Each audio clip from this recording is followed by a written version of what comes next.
We'll start with the defending champs, the New York Liberty against the Indiana Fever. Indiana was not able to protect the house, coming up just short, 90-88 against New York. And this was a game of runs. It was back and forth. The game came down to the wire. It was actually tied at 88 with just under 3 seconds remaining. But Serena Ionescu, championship focus, gets to the rim and hits both free throws. My dad would always tell me growing up, free throws win games, especially, some people say defense win games. That's very true. But in basketball, at the end of the game, it's always the free throw. But what's so crazy about this game is that even though there were 3 seconds left, the Fever still got the ball back. And who do they get the ball to? None other than Caitlin Clark. So Caitlin Clark gets the ball. She's going up for a three. And Natasha Cloud, she said otherwise. She swatted the ball out of Caitlin Clark's hands. And this was definitely a little bit of another controversial play. Feels like we've seen a ton of these in the WNBA, especially surrounding the Fever just recently. So it's pretty wild that we had another one over the weekend, but great defensive play. Obviously, the Fever wanted the foul, but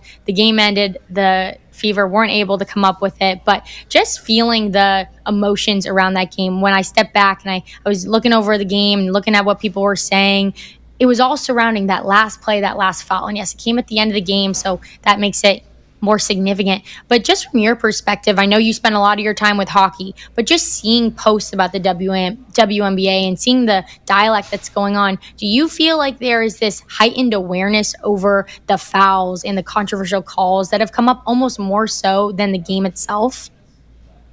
Yeah, that's a really good question. And I think if you talk to two different people, and we're going to put me in the audience that isn't obviously a basketball connoisseur or someone who's diehard and following the teams and keeping up, because that hockey is obviously my thing. So you have me in that category as kind of like a fan on the outside that keeps up when I can, but I'm not following everything. And then if you were to ask someone who was following the league or maybe working for the league or for a team within the league, they'd probably have different answers. But if you're asking me, you feel like a lot of the storylines or some of the focus tends to be around a little bit of controversy or drama, which is very real and that's not manufactured for the most part in games.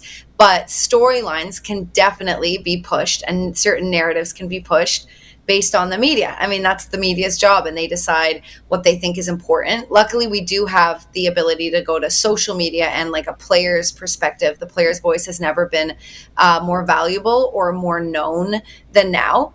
Before, even when I started covering hockey, let's say around 20 years ago, you write something about a player, they really don't have much to say about it until they get a journalist to the next day, because it wasn't immediate either, right? It wasn't like the Twitter days where everything's so immediate. The next day or the next week, publish the other angle or their version. But it was a whole different story. So yeah, I feel like, to answer your question, are we talking about the game itself? Are we talking a little bit about controversy at the end of the game, or fouls or missed calls or reffing, so on and so forth? That seems to be dominating. But I want to say that with the space that I'm not someone who's constantly following it. And so maybe someone in that position would say otherwise and say better. Maybe I'm just getting kind of the headlines, or what they call the 6-second stories. You read a headline, you don't really dive into it, and that's what you take away from it. So that's not really fair, because to really know, you got a deep dive. But from an outside perspective, you seem to be right about that. Yeah, I think that's dead on with the headlines. And that's at least what I've seen, is that, yes, the stories that are being covered post-game might be about the game, and you were going to see who was killing it and who wasn't, who stepped up and who didn't. But really, the headlines are the drama of it all, right? So let's just get to this game. The Fever actually outscored the Liberty 30-13 in the third quarter, which is pure domination just looking at those numbers. Stewart, Jones, and Ionescu really stepped it up, though, and got them back in the game quickly. And that's when you see that championship level experience. They know, they have that taste in their mouth of what it's like to win. They are early in the season, but they really just stepped up and showed their veteran leadership on this team. But let's hear from the Fever's head coach, Stephanie White, on what she had to say after this game. I thought she got fouled. I think it's pretty egregious what's been happening to us the last few games. A minus 31 free throw discrepancy. And I might be able to understand it if we were just chucking threes, but we're not. We're attacking the rim. And the disrespect right now for our team has been pretty unbelievable. So it's disappointing, that it doesn't go both ways, or it hasn't gone both ways. But we also can't allow that to consume us, right? Like, we've got to be able to play through that. We've got to be able to control the things that we can control. I felt like at times our late game execution was good, and I consider most of the latter half of the fourth quarter, because it was a tight ball game. We're still not recognizing our mismatches. I felt like AB had plenty of opportunities. We could have gotten her touches down low, and we had some turnovers, key turnovers. We settled at times. We fought, but we can't dig ourselves a hole from the beginning.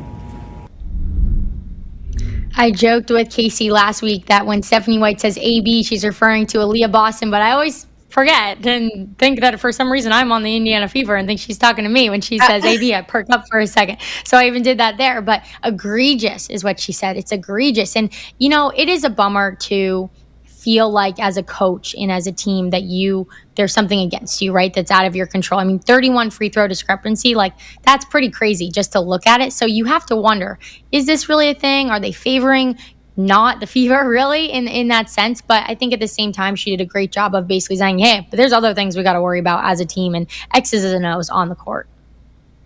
Yeah, and there are more names in the WNBA than, of course, Caitlin Clark, and I know that that's a big one that stands out.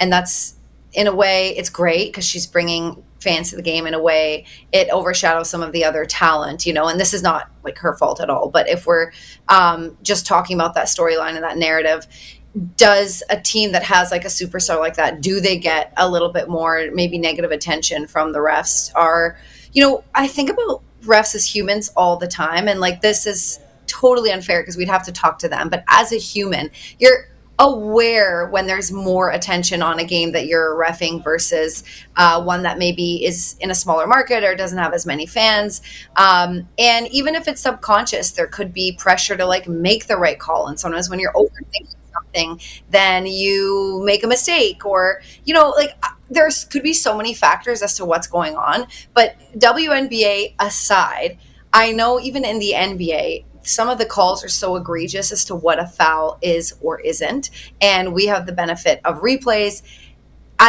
There are some, and I say this with all due respect because obviously I love the C's and I'm from Toronto, I've enjoyed watching the Raptors, fan of the NBA, but sometimes it's just impossible to watch when you're like, seriously, like that was a foul and this could be like a game changer. So it's not just the Fever or the WNBA. The NHL experienced the same thing for a while where we were really on the line of like, what is goalie interference?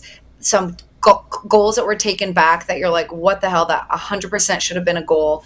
And that when the reffing kind of gets the storyline and the headline, it takes away from the game. And I understand there's a grace period of like learning what is and isn't, especially when there are rule changes. So for the NHL, it was goalie interference. The offside call sometimes is by millimeters, margins. That's very controversial as well. Goals are taken back because of an offside or not an offside. And it's, very confusing. So we're not just seeing this in the WNBA. And again, I'm not following closely enough to know if the Fever really are a team that feel like they've been attacked or penalized or getting these calls or not. But it is a problem all throughout sports, and I wish it could just be figured out. I think fouls sometimes are really tough calls, and I'm just lucky I'm not making those decisions because we get, like I said, we get replay, and I get to see and look and be like, that was such a dumb call, or that was fair. Like, there's so many factors that go into it. It's just too bad that that's kind of like the storyline,